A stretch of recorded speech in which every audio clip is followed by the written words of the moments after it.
வணக்கம் அன்பர்களே, battery capacitor metre நம்மகிட்ட அவைலபிளாக இருக்குது. இந்த பேட்டரி கெப்பாசிட்டி மீட்டரை வச்சு நம்ம 3 விதமான பேட்டரியோட கெப்பாசிட்டி பார்க்க முடியும். ஒன்று வந்து லித்தியம் அயன், இன்னொன்று லெட் ஆசிட், அப்புறம் லித்தியம் பாஸ்பேட் பேட்டரி. மூணுக்குமே நம்ம பார்க்க முடியும். கெப்பாசிட்டி மீட்டரில் நீங்கள் மேக்ஸிமம் எவ்வளோ வோல்டேஜ் மெஷர் பண்ண போகிறீங்க, அது இல்லாமல் என்ன டைப் ஆஃப் பேட்டரி ரெண்டுமே உள்ள மென்ஷன் பண்ணணும்.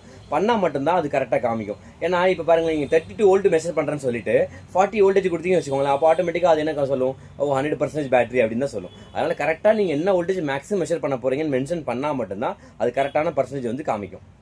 இப்போ நான் லித்தியம் அயன் செட் பண்ணியிருக்கேன், அதனால் பார்த்தீங்கன்னா வோல்டேஜ் காமிக்குது, பர்சன்டேஜ் காமிச்சிட்டே இருக்குது. இப்போ செட்டிங் மோடுக்குள்ளே எப்படி போகிறது நான் சொல்கிறேன். நீங்கள் என்ன பண்ணணும்னா, பவர் ரிமூவ் பண்ணிவிட்டு செட்டிங்ஸ் பட்டன் ப்ரெஸ் பண்ணிவிட்டு பவர் கொடுக்கணும். கொடுத்தீங்கன்னா செட்டிங் மோடு போயிடுச்சு. இதில் எல் அப்படின்னா லித்தியம் அயன் அர்த்தம், பி அப்படின்னா லெட் ஆசிட்னு அர்த்தம், எஃப் அப்படின்னா லித்தியம் பாஸ்பேட் பேட்டரின்னு அர்த்தம். அதுக்கப்புறமே இந்த 5 பார் இருக்குது பார்த்தீங்களா, இங்கே வந்து 1 2 3 4 5 பார் வரும்.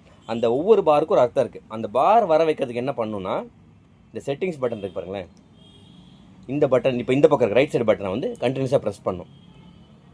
ப்ரெஸ் பண்ணிட்டீங்கன்னா இங்கே பாருங்கள் 1ன்னு வந்திருக்கு, அப்படின்னா ஃபஸ்ட்டு பார்னு அர்த்தம். அதுக்கப்புறம் 3வது வந்து பேக் லைட்டுக்கு நான் இதை ப்ரெஸ் பண்ணால் பாருங்கள் பேக் லைட் போயிடுச்சு. மறுபடியும் ப்ரெஸ் பண்ணால் பேக் லைட் வந்துச்சு. ஸோ எப்போவுமே பேக் லைட் ஆன்லேயே இருக்கும். இப்போ ஏதாவது செட்டிங்ஸ் சேவ் பண்ண ஒன்றும் பண்ண வேணாம், ஜஸ்ட்டு பவர் ரிமூவ் பண்ணிடுங்க. ரிமூவ் பண்ணிட்டீங்கன்னா செட்டிங்ஸ் வந்து சேவ் ஆகிடும்.